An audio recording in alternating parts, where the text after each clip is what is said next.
Alright, what's going on, guys? Trev back again, here to bring you another video. This one's going to be doing my weekly review for the second last episode of Game of Thrones Season 5. This week we got to see Game of Thrones Season 5, Episode 9, which is called The Dance of Dragons.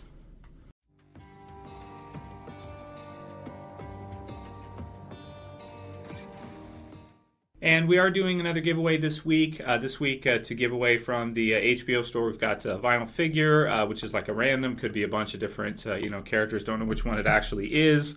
Got some cups, as usual. Another set, which is Lannister Targaryen. Made sense for this week, that's for sure. Got some shot glasses, which is really cool as well too. And then finally got a Daenerys figure to give away, to whoever wins. To enter, all you have to do is write a comment in the comment section below on, what you thought about the second last sequence in Stannis' choice. What happened with Mereen, man. That was one of the darkest things I've ever seen. Not just in Game of Thrones, just in absolutely anything. So write your comment below, and you have to be subscribed to enter the giveaway. I'll randomly pick a winner at the end of this week for that, so thank you very much to the HBO store for that. They've got all kinds of awesome stuff. They got banners, figures, cups, all this good stuff, and they've got some cool shirts too. So here's a Targaryen one, Fire and Blood. Really cool. Okay, so on with the review. So spoiler warning for anyone who hasn't seen this episode yet. You're definitely going to want to watch The Dance of Dragons first before you watch my review of it. Holy cow, man. This episode was incredible. I mean, the ending, of course. So, throughout the episode we have a lot of different, different locations as usual, different things happening. We get to see to start the wall. You can see Jon returning, and Sir Alistair actually lets him through, still being loyal to him because he is, of course, the Lord Commander right now, right? So, I thought that was a good scene, kind of the face-off and, a question of, is he going to let him in? Is he not going to let him in? And he ends up actually going ahead and, letting him through, letting him in. So that was cool. I really liked when the giant came in and they're all kind of looking at him like what the hell? Like a lot of them didn't really, well, first of all, now they're inside the wall, right? So it's a little bit of a more dangerous situation. I mean, they were at war before too, but now that all these wildlings are inside, the Night's Watch, if the wildlings really wanted, if he wanted to just take over, they really could if they really wanted to now, especially because they're inside now and they outnumber them so much and they have a giant. So, but so you can understand why he's worried and why the rest of the men of the Night's Watch are worried. But Jon did let them in and save them all. So they're going to be loyal to him, I would say. And, we'll have to see how the men of the Night's Watch react now that he's let them all in, even though they don't know what happened with the White Walkers just prior. So then following that, we get to see the night scene where, as Ramsay said that he was going to, 20 good men to basically beat him down. And what he ended up doing was at night they kind of ambushed him and, burnt down his supply. So he didn't fight them, in terms of army on army. He used some kind of ambush tactics and just burnt their food stock and their siege weapons. In the night with 20 good men on horseback and got the hell out of there. And it seems like Stannis and his forces didn't even get one of them. So Ramsay, man, he is an evil, cruel bastard. Definitely not an honorable form of combat, but definitely effective. And as Stannis said, this is their environment, or was it Sir Davos who said that? But whoever it was, doesn't really matter. It's their environment. Ramsay, the Boltons, they know how to fight, in the north, and they know how important food is going to be for, an army like Stannis, which has no, it's an age-old tactic to destroy an army's either supply lines or, stock, even, and, you look at World War II or any of the others, right? If they can't get their supplies, then they can literally just time them out. The clock starts ticking until everybody starves and, freezes and everything. So they're in a bad way at this point. They're in a really, really bad way. So that was cool. I like to see all of that in the scene at the wall going on from there. We have, let's see, family stays with me, and he sends, you got the stag who Davos gives to her, which was a really cute scene. And so Davos goes off, and he sends him off because he knows what he's about to do, Stannis. and wants to kind of get him out of there because Davos is his conscience, his voice of reason, the humanitarian spirit, right, in him, and he sends him off so that he doesn't interfere with what he's about to do, which was.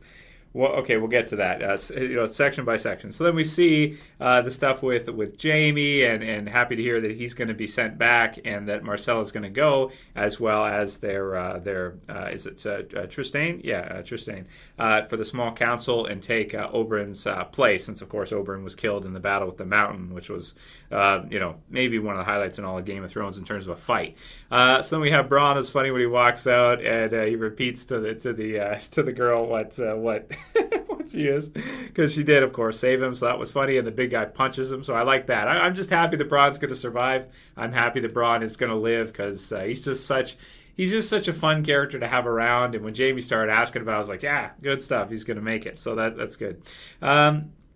Okay, so going on from there, we have the stuff with Arya and some really dark stuff. This was a dark episode. We got the pedo stuff going on with Sir Mereen. That was just, oh my God. I mean, we didn't, I hated him enough already. We really didn't need to see all that. But, he's definitely one of those villains that's kind of in and around there. He's not, the most powerful or anything like that. He's just kind of one of the random, but he's definitely somebody that Arya will want to kill. So I'm excited to see what happens with that in next week's episode. I'm sure she's going to attempt at least to kill him or try to, or, cross that name off her list. Good stuff. So I like that as well, too. And going from there. Okay, so we have the stuff with Stannis. Let's talk about that, man. Oh, my God. That was one of the darkest parts of anything I've ever seen, man, when he decides that he's going to he's going to go with the idea, at any cost, he'll risk everything, he'll do whatever. But that was something where, it brings into question, would you rather die, or would you rather, it comes into question, like how, what's more important, your core values as a person and what you're going to do, or the outcome, which one's more important. And just the scream at the end, oh my God, that was just so dark, and that was one of the darkest parts of all of Game of Thrones, for sure. Stannis, like up until now, I've always thought of him kind of as a good guy, or as a as one of our good characters, honorable characters. And when he did this right here, I was just like, oh my gosh, no, man, that's just, I just didn't like it at all. I hated the scene. It was so dark, and I really wish they would have gone another way with the character. I mean, I can understand it. I can understand why they would do that. Of course, they take the world totally seriously, and and that's in that type of circumstance that he's been basically defeated so easily already. Just even by the environment too, and the cold. That it is. Oh man, he's willing to do that in order to. I can't even say it. What it is. But he's willing to do that in order to give himself a chance. Wow, I almost would want to say I think I'd rather die, but that's just me. That's just who I am, right? And I'm sure many of you would agree with that as well too. So wow, crazy stuff. Game of Thrones really sometimes makes you question, certain things about life, based on the things that happen. A lot of times involved with Ramsay, either it be worse things than death with torture, or this, or this kind of thing. But he's a clever, he's a clever troll, right? He's a clever troll. So so there's that. But that was, I don't even know if I. Like at this point, if I'm going to say I still want Stannis to win, now I don't care, because now I'm like, well, if you're going to do that, then whatever. If you lose, if you win, I don't care. Because it's like, if you're going to do that with your daughter, then whatever, man, screw you. That's ridiculous. So I really don't care what happens to Stannis now. If Ramsay kills him, whatever, I won't be disappointed. That was just so brutal to see that, and oh man, just really brutal. So let me know what you guys thought about that. Like I said, to enter the contest, write your comment about that below. That's a hot topic for sure, man. I mean, to talk about that. But yeah, my comment would be that I would personally rather die than burn my daughter alive. Okay, not that I have kids, I don't, but still, that was really, really dark. And I'd say at this point, Stannis is truly, truly lost. in my opinion. Okay, so let's talk about the last scene, the Coliseum fight. You've got, the different guys fighting off. You have the guy with the big, stronger guy with the sword, and the more agile guy, the quick versus the strong. And it seemed like the quick was going to win, and in the end, it seems like the quick got a little tired, and the strong was able to catch him sooner or later. And when he did, that was it. It was over. Swinging for the fences like a baseball bat, with the freaking sword coming across. He ended up catching him. Similar in some ways to the Mountain and Oberyn, some ways. So, yeah, so there it is. So that fight was pretty exciting, and then it also brought into questions too, like, is it right to see people fight for fun, that kind of thing. Yeah, I don't know. I'm not to the death. I'm okay with them fighting if somebody's not going to get killed. But if people are actually fighting to the death, that I don't think is. I don't agree with it personally. But anyway, we go on from there. We see the stuff with Jorah. He comes out and he wins, which was really surprising because I thought the guy with the rapier was actually gonna beat him because he seemed to be so skilled, so fast, and was picking him apart. So that was pretty unexpected at the end there, and how he threw. So you've got the Sons of the Harpy. They descend, they attack, and Jorah initiates on the first one by hitting him with a spear, killing that one, and then you have all the others that come down. And they just come out of the stands, like just coming out of the woodwork, a bunch of cockroaches. And then we see eventually, so the fighting continues. Even Tyrion gets a kill, which was fun. They go down the center, and finally she summons her dragon, which was cool, by the way. And then he flies in, Drogon flies in, and kills a whole ton of them, but gets speared in the process a little bit. So I was based on our last time we saw Drogon, I thought at that point his hide was strong enough to withstand stuff like that. Like, I didn't think that like a spear tip would actually go in. I figured his hide was hard enough that the spear tip would actually, bounce off the armor of the dragon, because dragon's hide is so strong. It depends on, I would say, I guess, the age, because I would think when he gets a little bit older, maybe in a few more years, because they're still relatively young, but maybe in a few more years in terms of Game of Thrones Westeros time, that dragon will get bigger, more mature, stronger, and his hide will be thicker, and then even then spears and swords and stuff won't really pierce the hide, at least not on the back. So that was a really cool scene, though, when it finally flown in, and then it was like just absolutely lighten up everybody, just fire everywhere, and like especially the ones when it would bite one of their like heads and grab them and throw them.